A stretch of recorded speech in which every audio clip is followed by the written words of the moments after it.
Welcome to Topper Talk, your number one Western Kentucky athletics podcast. I'm your host, Stephen Moffitt, and I'm joined by co-host Tyler Bailey. Hilltopper Nation, whether it's happening on the hill or on the road, grab those red towels, stand up and cheer, because it's up next on Topper Talk. Welcome back, and thank you for downloading and listening to another episode. As always, you can follow us on Twitter and Instagram at Topper_Talk, and follow our YouTube channel at Topper Talk Podcast. Head over there, subscribe, check out all the video episodes as we upload them. Share those links, tell a friend, get the word out. Give us a rate, give us a review. Let us just know how we're doing. We're not quitting our day jobs over here, but we're going to keep this podcasting thing going. As always, I've got Tyler here with me. Tyler, man, you ready to jump into a big homecoming preview? Yeah, man. Let's chop this pig up, boy. Before we do, let's talk about our sponsor. That is the Fireman Moving Company. They are the official moving company of WKU Athletics. Not only can they be trusted to move all the coaches in and out of Western, but they can move you anywhere nationwide. The Fireman Moving Company is owned and operated by firemen and is founded by WKU alumni. If you are looking to move sometime soon, give them a call at 270-791-1755 and get yourself a free quote. I promise you, the Fireman Moving Company, if you're watching video, peep the logo right there. If you're watching the video episode, they're going to be worth your while. Give them a call. Let them see how they can help you out, whether it's a big move, small move, local move, long distance move, whatever you're doing, they can help you out and make your life a whole lot easier in that department. That's why they're the professionals. Once again, we do not have a Red Towel wrap-up. This is our third night recording in a row, going from the UTEP recap to the basketball season preview, and now we're doing the New Mexico State preview. So, again, no new sports have been played at this point, so we will skip that segment, and we're going to get ready for the New Mexico State preview. But before we do that, we had a chance to have Hunter Lee join us again for the game day weather. Let's check out that clip right now. So it sounds like we're going to have pretty good weather for game day, maybe a little bit of rainy for the homecoming parade Friday evening. But it sounds like game day is going to be nice. It's going to start out cold. But by the time we get to game day, being in the 50s, possibly flirting with 60, I mean, you can't ask for much more, especially it's going to be dry and not freezing for the second weekend in November.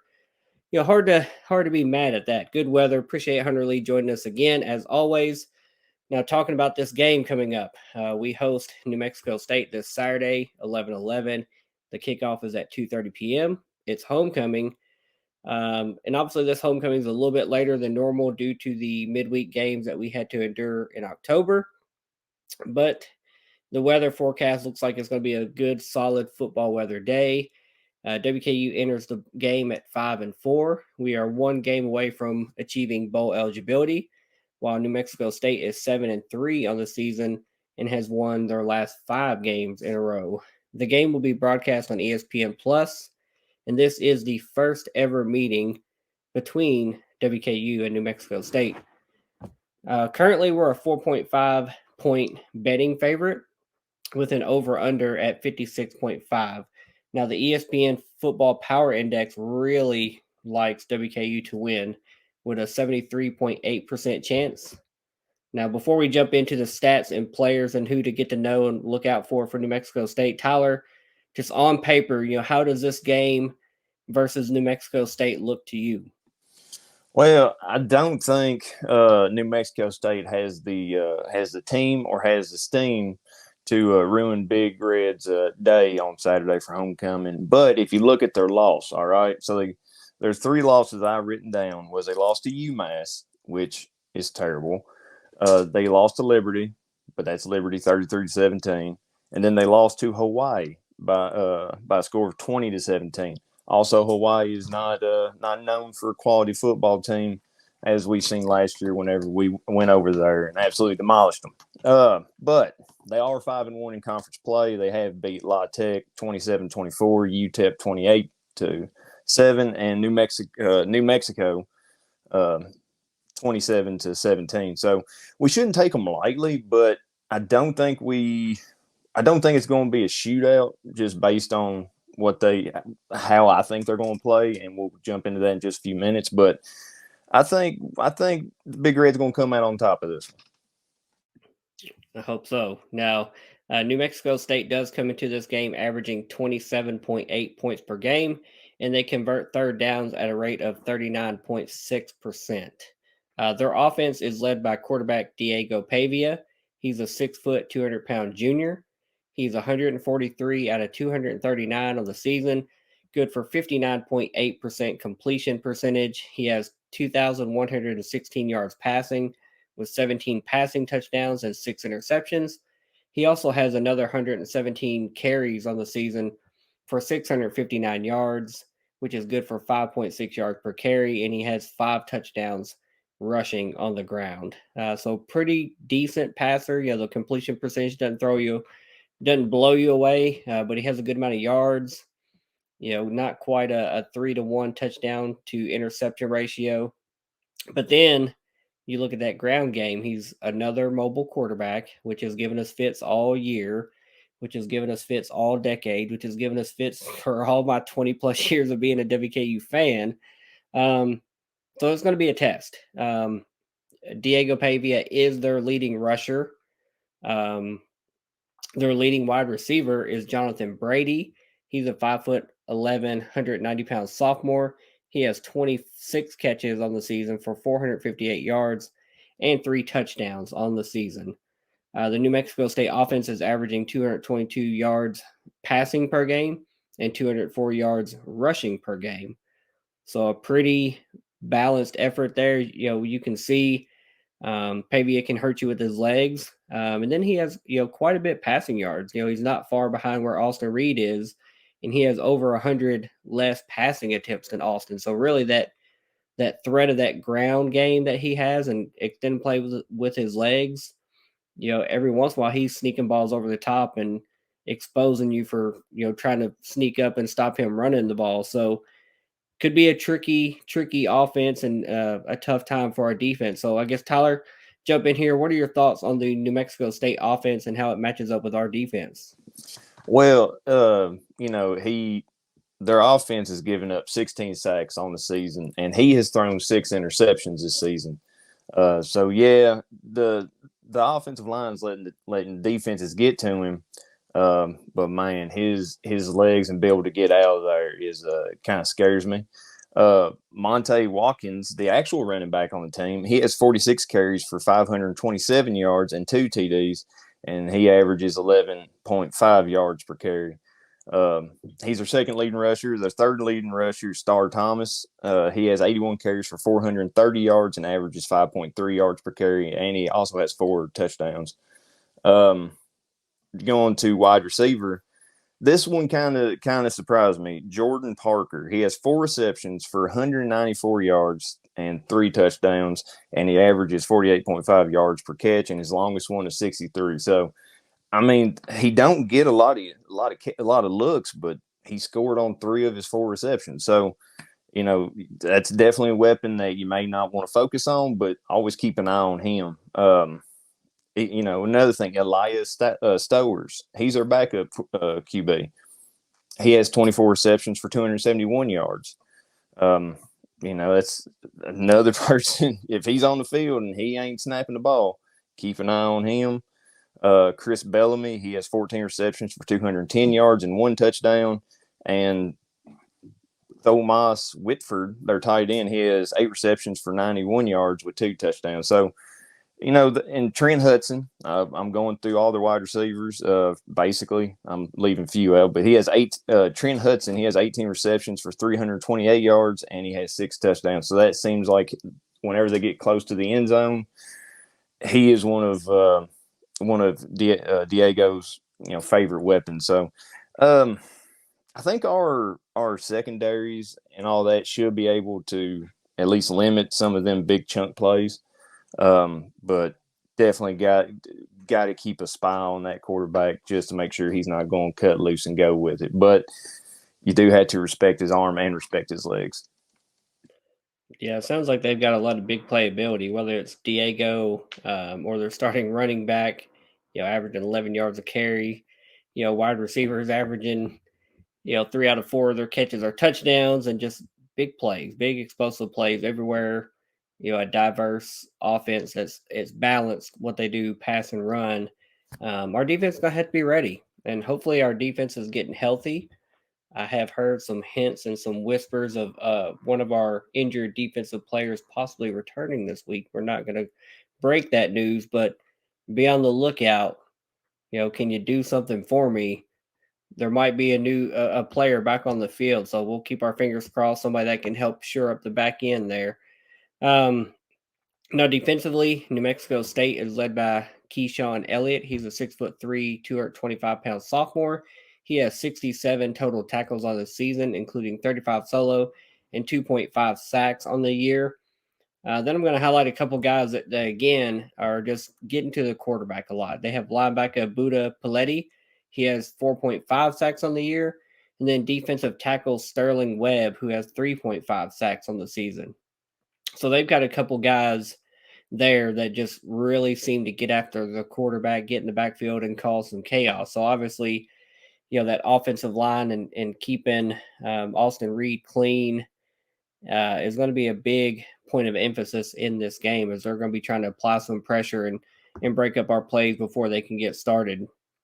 Now, over their 5-game winning streak, New Mexico State is only allowing 13.6 points per game, while they're scoring 25.8 points per game. So winning pretty handily there.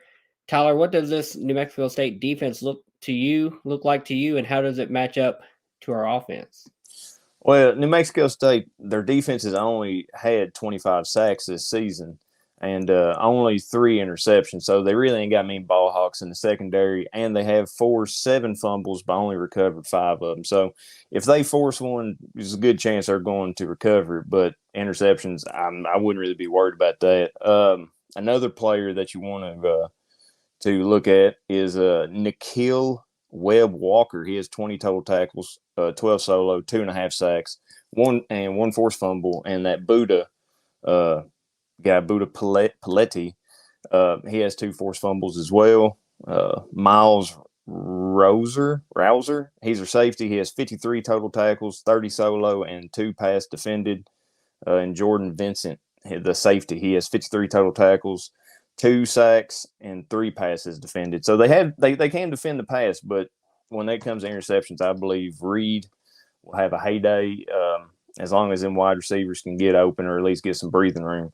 I, I'm not I'm not real worried about their defense as long as we can keep Reed clean. Yeah, I think it's going to be a tough game for us. I don't think it's going to be a cakewalk, and I think once we get into our score prediction, I think it'll highlight that, especially from my end. I'm not speaking for you, but I have a feeling it's going to be a close game when we predict what these scores are going to be. Now let's jump into our 3 keys to victory for WKU to beat New Mexico State. Tyler, what you got for your number one? Well, I alluded to it earlier. I'm going to say go 007 on them. Like I said, their QB is a dual threat, so we need to definitely set a spy on him whenever we think he's going to run it because we got to take care of that problem. We can't let him gash us all night like we have in recent games. Yeah, I think it's going to be similar to what needed to happen versus Liberty. Is we have to contain that big threat of the run, whether it's the quarterback or a running back. We have to win those early downs. We have to win first and second down and put them into third and long.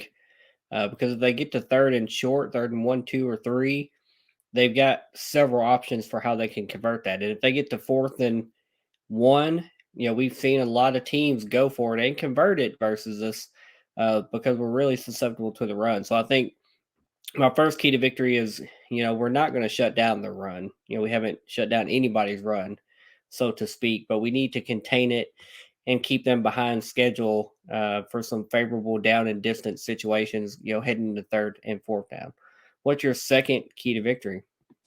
Going to be aggressive on offense. When we looked at whenever we played Liberty, me and you both down there, the wheel route scored on us. We got scored 2 times in a row from that. Definitely kind of open up the offensive playbook a little bit. We said that ad nauseum through the season because the New Mexico State defense can defend, but they couldn't catch a clap in Tijuana. So don't expect them to really be intercepting Reed. I hope that does not come back to bite me in the butt. If it does, I will take full responsibility for that. Remind me not to go to Tijuana anytime soon. I think my second key to victory is going to be I think we need to fight fire with fire. And we did that a little bit last game. And that is if we're facing a good running team, they're going to want to grind the clock out, have some long extended drives, keep our defense out on the field, wear them down. Yeah, we've seen inconsistencies and struggles with our passing game getting going, being consistent, extending drives. What we have seen the last couple games is our running game kind of breathe some life into us and help sustain some drives and score some points. Namely, I'm looking at Elijah Young.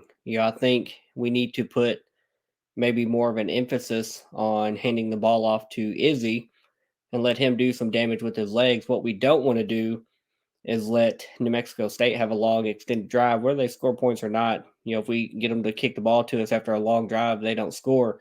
What we don't want to do is get the ball, go 3 and out, and give the ball right back to them, and our defense just be gassed. Because then, those 2 and 3 yard runs start becoming 4, 5, and 6, 7, 8, 9 yard runs, and we get wore down.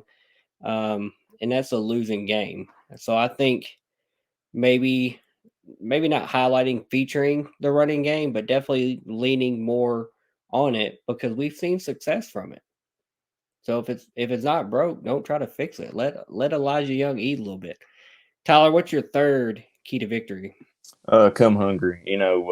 Right now we control our own destiny when it comes to the conference championship, and right now that runs right through New Mexico State. So come hungry. Play hard every snap. Don't let them get easy plays off. Just be locked in and ready to play. My third key to victory is going to be a subliminal. Who knows what could happen? I think we need to win the field position battle. I think whether you're punting the ball or whatever, I think we need to be in a favorable situation there. We need our punter to come out and have a good game, pin them deep, make them, if they're going to score, make them have to go 70, 80 yards to do that. We can't give New Mexico State a short field. We can't turn the ball over in the middle of the field, etc. So I think we need to win that field position battle. We definitely need to win the turnover battle. And we need to be, near 50%, if not at 50% or better on our third down conversion. So I think that's definitely my third key to victory is that field position battle, the turnover battle, and the third downs. I know I'm bundling three into one there, um, but there's some good stuff and subliminal stuff in there somewhere. Um, but we've got to do those things. We want to come out with a win here. Tyler, who's going to be your MVT, your most valuable topper versus New Mexico State? I'm going to ride with the hot hand. I'm going to go with Elijah Young. I liked what he did last game. I think that's going to carry over into this one and complement the passing game really well. See, I was going to go with Elijah Young, but I don't want to copy you. But I think he's going to be a key piece to this victory. But I think after the 102 yard passing performance, 12 out of 20, I think it was last game for Austin Reed. I think he's going to have a little bit of a chip on his shoulder, a little bit of hey, I'm a 300 yard passing kind of guy, per game. I think he's going to come out with something to prove. And you talked about their secondary not exactly being ball hawks or people that are going to force turnovers. So I think there may be some area of opportunity there for Austin Reed and Malachi Corley and the rest of the wide receivers to eat. So I'm going to go with Austin Reed. I want to see him get back on track. I want to see the offense go through his right arm and then lean on Elijah Young when we need to get those hard yards to keep drives going. So I think Austin Reed is my guy. He's my NVT. Now, Tyler, what's your score prediction for homecoming versus New Mexico State? All right, so before the season started, I predicted 38-27 tops on top. Now, after seeing some of the last few games, I'm going to adjust that just a little bit. I'm going to say we will be I'm gonna go 21 Tops. New Mexico State gonna knock them down to 13. So 21-13. Tops win, you win, we live. I like it. I'll take it. I'm also knocking mine down. My preseason prediction was 44-31. Um, we're not scoring 44 points unless we just have the best game of the season so far for our offense this season. So I don't see 44 happening. I'm knocking it down. I think we get the victory. I think it's a close game. I have it 31-28. Hilltoppers win. Homecoming. We're in the driver's seat. Controlling our destiny, having that tiebreaker with New Mexico State, which is big going down the home stretch here with just a couple games left after them. So definitely got to get this homecoming win. Like we said, weather is going to be great. We need fans to show up. It is the first Saturday football game since September 23rd, I think, was last time we had a Saturday home game this season. So, October was Tuesdays and Thursdays. Now we're homecoming in November, coming down the stretch of the season. Even at 5-4, we still control our destiny. All the teams we've lost to are having pretty good seasons. I don't think there's anything to hang our head about. We know we've gone through a lot of adversity, injuries, inconsistency on offense. I'm looking for the defense to step up and have another good game and try to slow Diego Pavia down. I know that's going to be a tough task, but it's definitely one that they can do. So I'm really excited for this game. Excited to be back in the house. I'm glad the weather's going to cooperate. We're not going to be out there freezing. And just excited to get this homecoming victory. Hoping for a big crowd, a lot of support, and obviously a Hilltopper victory. So, Tyler, hit us with your final words and take us the heck out of here. Oh, well, I'm not going to let us get out of here without talking about New Mexico State's kicker. Real quick, he is 32 of 33 on extra points made to attempted. He is 14 of 19 on field goals made versus field goals attempted, which puts him at 73.7%. On ranges, he is 5 of 6 from 20-29 yards, 7 of 9 from 30-39 yards, and 2 of 4 from 40-49, with his longest being 47 yards. I do remember Jacksonville State game and that dang kicker, and I'm going to highlight them as well because screw them. But everybody come out to homecoming. It should be a great game. It's always fun to be there homecoming. I do hate that it's in November, but hey, the more the merrier, the later the better, right? Wichita State, don't forget, tune into that. That's on ESPN Plus, 6:30, Thursday, November 9th. Let's cheer them on from South Central Kentucky, Northern Kentucky, anywhere you may be. Let's let them hear us all the way out there in Kansas. And with that, I will say, Moff, who has it better than us? Nobody, buddy. You know it. Nobody, boy. Go Tops. Go Tops, yeah. Later, guys.